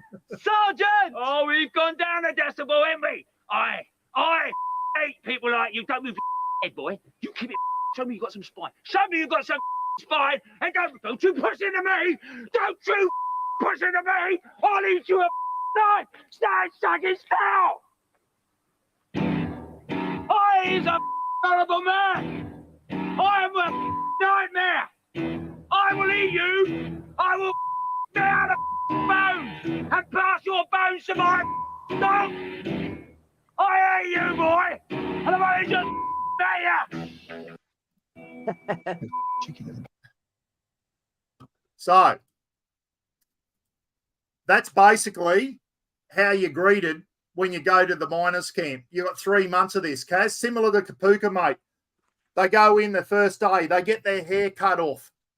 They get beasted for the first 3 or 4 weeks. You're getting beasted like that. And we're going to see another clip soon where you start building them up, mate. You start building them up. They do PT every day or twice a day. They get barracks inspections. If their beds aren't made properly, their locker's not up to speed, it gets tipped out. Similar to military service. Everyone was saying, put them into military service. This is the type of shit. That provost sergeant there could have been you or me or bloody Mark Lindsay, bloody anyone. Jared Hand. There's my sash up there. There it is there, the red infantry sash. What a great way to employ veterans and ex-military people, ex-police, ex-corrections officers even, Kaz, as a crew out there and bloody ripping it into these turds, rip them down to nothing and then start building them up again. As long as I know I'm saving lives, but more importantly, not only am I saving their lives and curing them for the wrongs from their parents they didn't have, but you're also saving people that are like the people here in comments that are one day going to be the victims of said people. So it's you're going to want to do it. It's a prideful thing. It's an honorable thing to do to rehabilitate, you know? Yeah. Mate, I just closed that other poll. Relocation sentencing. 98% yes. There you go. Robbie Catter's onto something, mate. Let's see if it gets over the line with the Labor government. I'm going to start another new poll here, guys. You should reach out maybe to Mr. Catter and say that you ran this YouTube clip. You asked the people of the street and this is what they said and let him know. I've tried to contact Robbie Catter, mate, and I got through to his secretary. That's as far as I got. I'm going to have another go. Yeah. All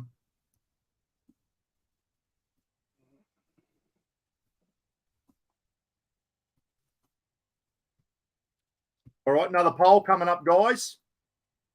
Will this type of military training, remember they've been sentenced to the Buck Rogers the Buck Rogers sentence, where 3 months of military training at a remote mine site or whatever, old mine place, and then 3 months of relocation sentencing, learning skills and that at a cattle property or something similar. So relocation sentencing. Got to say one thing there, Buck. That Susie was saying it, except for the yelling or whatever. Now, I'm not a yeller. I've never been a yeller, but I've achieved as much without yelling. Everyone's got their own individual styles, and that's the beautiful thing about leadership styles is as long as you're consistent with what you do, it'll work.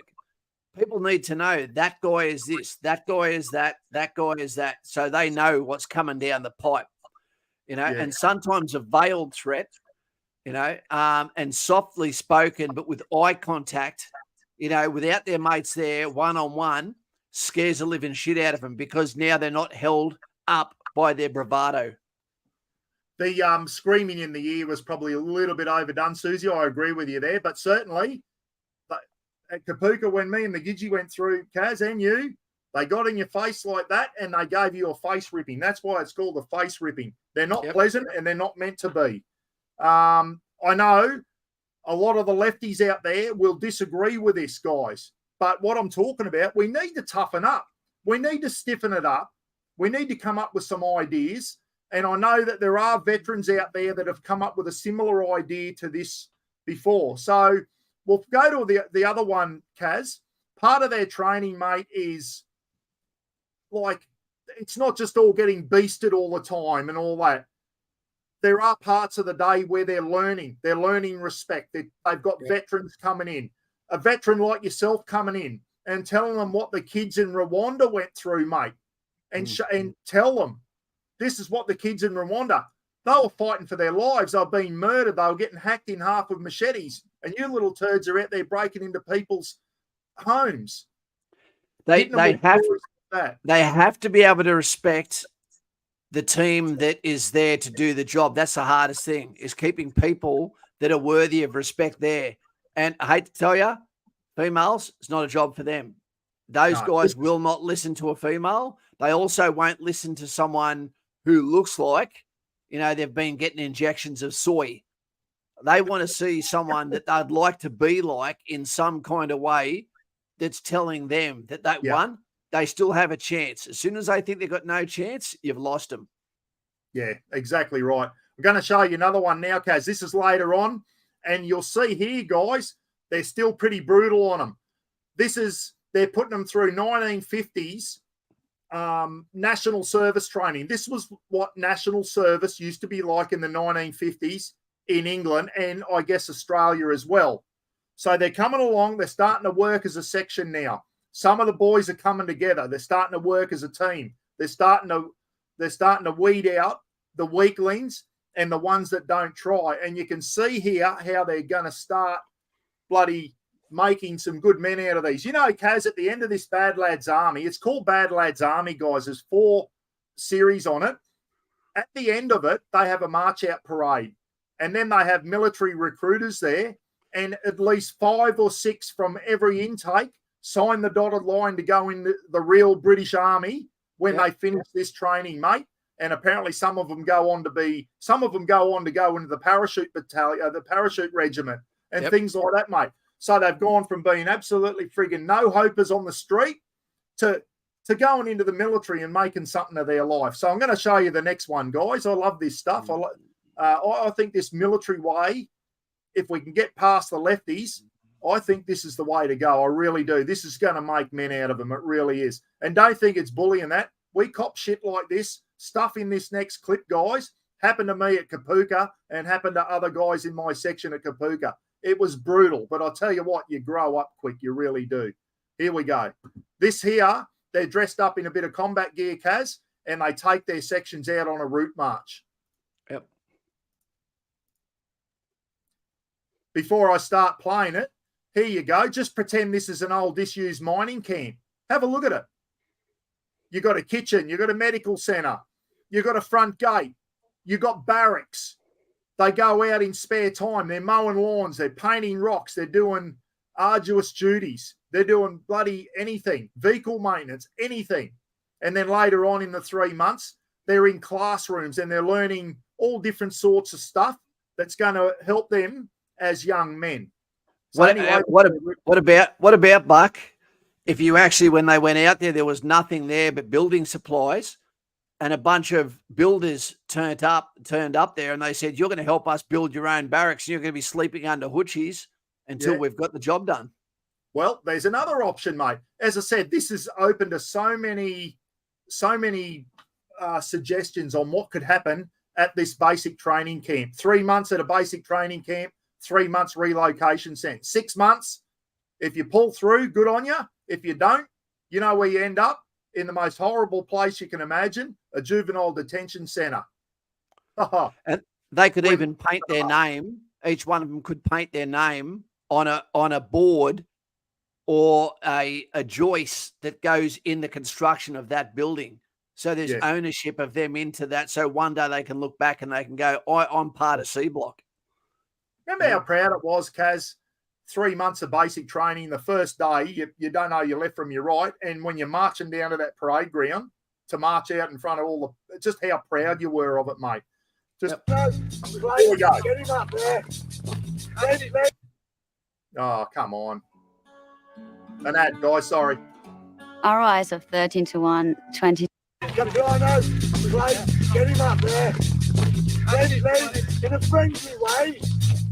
It's the route march and a chance for the malingerers to redeem themselves. It's 30 degrees and the lads must march 4 miles in full combat gear. Teamwork, that's what it's all about. Nothing wrong with a bit of physical fitness for them, Kaz. Who said that you can't take them out? And physical fitness isn't part of it, mate. Some of them probably never been for a run in their life. Tell them what a malingerer is. A malingerer is someone who's always trying to get out of the hard work and is always falling out of the route marches or the runs because they got no heart, guys. Section, teamwork. Is only as good as what? Physical training instructor there. Have a couple of ex-military physical training instructors there, taking them for PT at 6 o'clock in the morning. Weakest man. Good. With half a mile gone, some of the lads are already having problems. Look at 2 section. Look at 2 section. And look at yourselves. If you dare. Keep it going, lads. Keep it going. Jam. Push it. Look what full gear. Look what their full gear looks like. When we went to East Timor, our packs were more than 60 kilos. That is how much we used to carry when we first went to Kapuka Buck, remember? Yeah. We have like that school bag there with an SLR, and our 7.62 magazines only held 20 and 30 rounds. Yeah. Yeah, I know. Do you hear them here now? They're starting to work as a team, Kaz. Hear them, these young fellas encouraging each other along, saying, come on, keep up on that. They're starting to work as a team. No individuals like they are back on the streets. They're starting to get a bit of discipline, starting to work as a team. They're going to weed out the weaklings here in a minute. Kiprianu is the first to drop. Hey, go. That's the section commander making him do a bit of a hurry up. And this shit used to happen in the early 80s, guys, when I went through. We'll all over again. I will drag you through every field, every hedge, and anything I can find. Do you understand? Yeah. Now you work. You work. You work. Work. Come on, bro. Let's go. Look at them, they're in the middle of nowhere there. There's no running away if they don't like it. They're in the middle of absolutely nowhere. You think they could be out bloody 80 kilometres from Longreach or something in an old mining camp. If you can't keep up at a run, you're not going to try and run away in your spare time. As some of the platoon starts to flag, Hassan Mutada decides to take control. I don't give a Well, that's starting to work as a team. Cream rises to the top, Kaz. You soon see who the leaders are in the sections, mate. These lads have got a bit of go about them, starting to encourage and say, come on, you bloody keep up. And it's this lad here apparently was a bit of a badass on the street. Have a look at him here. Yep. Grabbing these 2 blokes and saying, keep going, keep going. Good stuff. Mutada has the longest rap sheet of the bad lads. National Service is starting to inspire him.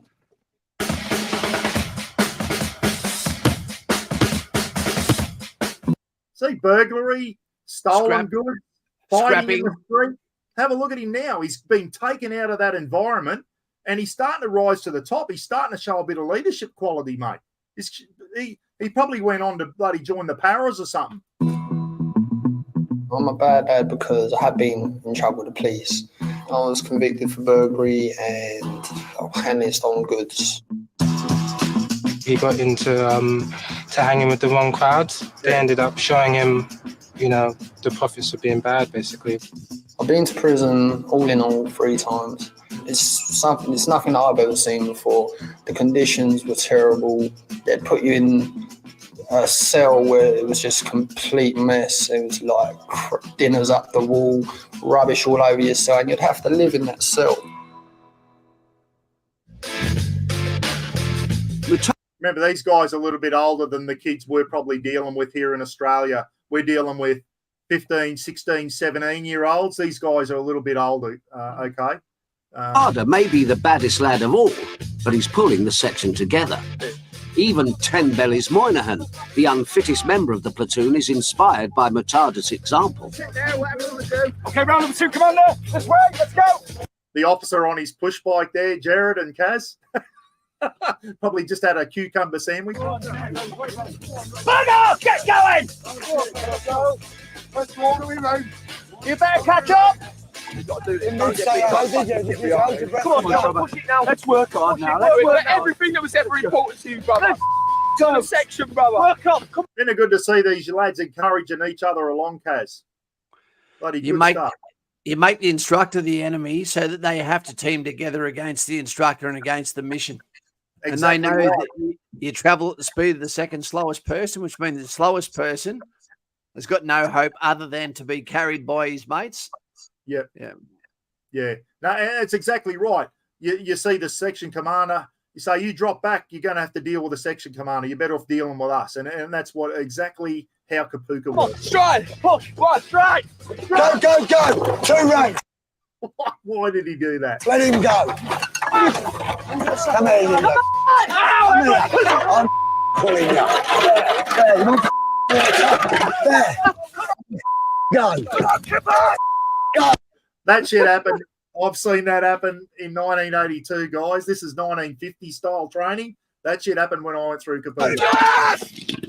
Just after the halfway point, Townsend refuses to carry on. Go. This is what happens to quitters, guys. Go. A lot of people will probably go, this is bullshit. You can't do this. You can't do that. This is what's called tough love. This is what's called tough love. Dad, go. You told me.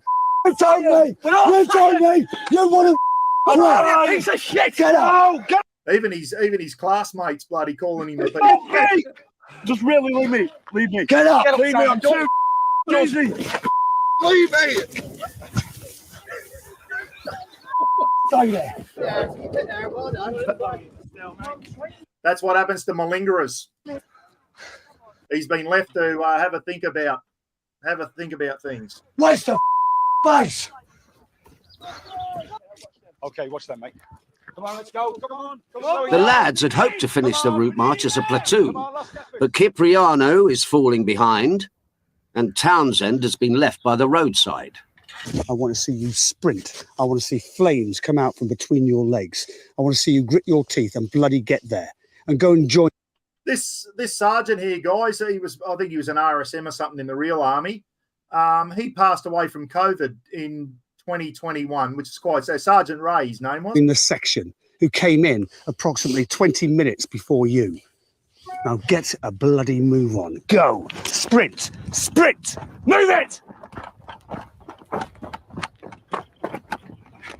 I just got some copyright notice sent through to me, Kaz. I don't know what that's Yeah, jump up. At least Cipriano finishes the march.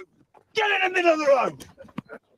Townsend's refusal has landed him in the slammer.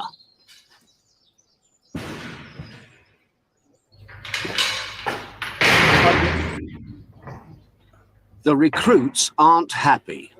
Sure, bloody. I didn't want really let us down, man. Really let us down, man. I pushed back on the beginning, and then he wanted me to push him back again. The geezer's No, you're just pushing it. Them saying it's not Matata. You drag someone the whole way as well, brother. Get up, fresh air. And ultimately, they will all turn on him now because, you know, he's got them all in the shit. Yeah. So there you go. If you watch the whole series, hang on, just Snorky's got something about the copyright, guys. Hey, Snork. Who did?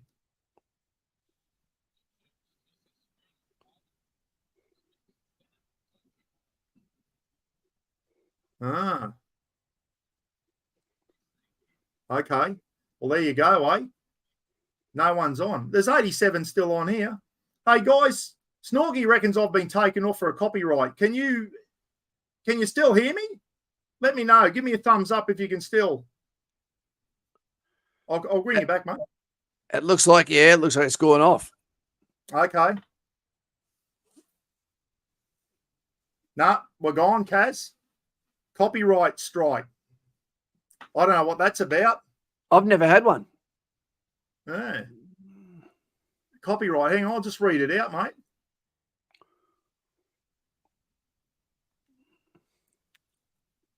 Juvenile crime.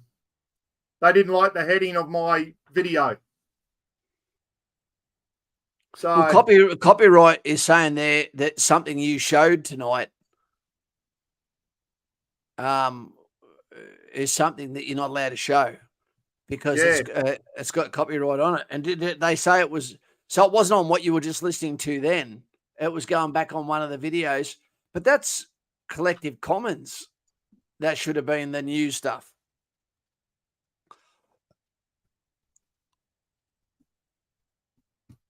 yeah, no, they've shut it down. So anyway, we got most of the night in. Gives them a bit of an idea. You obviously can't talk about touchy subjects on YouTube, mate. It's woke as fuck. But anyway, that went pretty well, but didn't it? Yeah, it was all right, mate. It was all right. Got people thinking. Yeah. Anyway, let them know Happy Father's Day for tomorrow. Yeah, I will.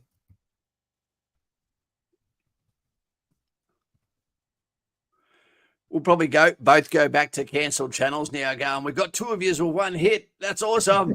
Yeah, double whammy. Anyway, and mate, thanks for that. No worries, mate. Not much we can do, mate. We got the point across anyway, mate. I think people enjoyed what they saw. We didn't have much to go. I had no more videos to show anyway. We're just going to wrap up anyway. So, yeah. Anyway, at least it just doesn't happen to you, mate. It happens to me too. Good. Notice it's the topic, but Ken said you mentioned COVID. Well, it wasn't. I said a guy passed away from COVID. How's that? How do you get bloody smacked for that? I know they don't like us talk. They don't like us talking about COVID, but that's a fact. Yeah, okay. Chris reckons they can see and hear me. I'm back. Kaz, we're back, apparently. Snorky, hang on. Snorky just tried to ring me too, guys. I'm back. Sorry, Snork. Apparently I'm back, everyone. I had a copyright strike or something, and they took me off air, but I'm back on again now. Okay. We were nearly finished. So you get the idea. You get the idea, everyone, of what I'm trying to do. These young punks that have still got some hope, they get sentenced to 6 months. 6 months Mr. Buckaroony punishment. 3 months national service, similar to what you've seen there, and 3 months relocation sentencing, working out on a remote cattle station or somewhere like that. Thoughts, Kaz? Mate, yeah. I think the whole point about tonight, like almost every subject we cover, is you got to create a conversation. You know, how many people did you say watched tonight? How many people have watched tonight so far? Well, there's 87 at the moment. I don't know how many we got. Maybe we had up to 100 at one stage. I'm not sure. So out of 87 people, and there'll be rewatchers, people watch after. Now conversations get started where people didn't know what to think or what a solution could be, but this creates a bush, and we've been putting the leaves on it, and every comment that is written with purpose becomes another leaf on that branch to become a source of material that people can go back to and go, the source from the way I think about this, that, or the other is a video I watched, and blah, blah, blah, blah. And that's why I think the way I do. It's starting conversations about intellectual subjects that affect every single one of us, whether it be by paying extra tax for different insurances, etc., or schemes. But it also lets the politicians know we're watching. Yeah. I think it's time, Kaz, that I don't know. I just see myself as the middle of just a normal Aussie guy that I'm not anti-government or anything like that. I'm proud of my country, as we all know, mate. I've served my country. I'm proud. And at the moment, I just don't like the way we're headed. I'm passionate to try and not let our country go down the gurgler, which is the way it's heading at the moment, mate. I think what I'm trying to get, the majority of us need to start standing up. And as Aussies, we don't like rocking the boat. I think it's time we start rocking the boat when the majority of us disagree with something. We've got to band together and we've got to let people know we're not happy with the way things are going. I just don't like how my grandkids and great grandkids are going to be brought up in, Cass, mate. This didn't happen back at all. When we were young kids, mate, we were out playing footy and enjoying ourselves and being kids, mate. We weren't running around terrorising people and breaking into houses. And I'm sure it happened every now and then. But at the moment, the way we've just got soft on everything, it's contributed to where we are now, guys. And have a look at yourselves in the mirror. And if you're one of these people who, I don't like the teacher speaking to my child like that, or I don't like the cops pulled my son over because he didn't have a helmet on his push bike, have a look at yourselves in the mirrors, because you're half the problem. And we need to we need to stiffen up a bit. And I'm going to put another poll up. I said, will this type of training work? And I think it was 88% said yes, Kaz. There's a lot of people in the chat room here, Maddie and Debbie Laxo. A lot of people said it would work. I don't know. Do you know what? How many single mums would there be out there with 2 or 3 kids that would be crying in their hands at night time behind closed doors, just wishing that someone would come in and be able to, that they could outsource this problem because they've given up. They don't know what to do now, because there is no positive male role models that young men want to look up to, are so desperate to be led by that they'd love for this program to come and save their child before it's too late. And that's why I believe this, coded with national service, can save our children, and the obesity epidemic, and also this break from childhood into adult. Because no one knows when they become a man, when they become a woman, it's not at 18. It's not at 17. It's not at 21. It has to be earned through purpose, through maturity, through deed. And you can measure someone by their actions as well as their words. Their words, a bit shallow. Their actions, not so much. Yeah, exactly right, mate. I just think, well, I've just put another poll up, everyone. Will the Mr. Buckaroony punishment work? 3 months of national service training, similar to what you saw there that the POMs were doing. An old disused mining camp run by veterans, run by ex-police, blah, blah, blah. And then 3 months relocation sentencing, like Robbie Catter suggested. A 6-month punishment to get them back on the rails. I think it's got merit. Kaz, honest opinion, mate, has it got merit? Or am I just bloody wishful thinking? It's got merit, and after that, it can go down to we tried, you failed, or we tried, you succeeded. But as long as you separate those guys, A and B, from those that succeeded and those that didn't, when they didn't, they had a chance to redeem themselves. They had no excuses. They had 100 points from the start. They didn't choose to do it. Fuck them. Whatever happens to them after that, rinse your hand of them. Yeah, and I keep saying, if this doesn't work, we need to intervene and keep them out of juvenile detention centre. I agree with that. I'm sure everyone agrees we need to keep them out, because once they get into juvenile detention, the next step is the big house. And once they're in there, they can't be fixed, mate. We've got to fix them before that. This is just an idea. I'm sure other people out there have got some other great ideas. This 3 months of national service training isn't all about being beasted and everything, Kaz. There is training in there as well. And that could be another subject. What sort of things could be taught at the national service thing? And we can go through. Maybe that's another subject we can go through. Teaching them respect, teaching them how to iron their clothes, teaching them how to do this, blah, blah, blah. There's a million different things you could teach them there. Teach them how to cook. That they have kitchen duties, and every Sunday night, that section's got to cook for the whole platoon or whatever. Yeah, I believe that Australia hasn't built something that Australians can be proud of for decades. If you had something that had the skilled operators to make something like the Opera House, a federal building of beauty, and basically what ended up happening is multiple of these classes turned up to be the labour on that work site, and you're going to be connected to one of the most beautiful things that's going to be created by Australians for Australians to appreciate forever. And your name is going to be, in the balsa that made it, let's do this together. So they're sitting down with tradies going, have you thought about being an apprentice instead of a labourer? I'll put you on right now.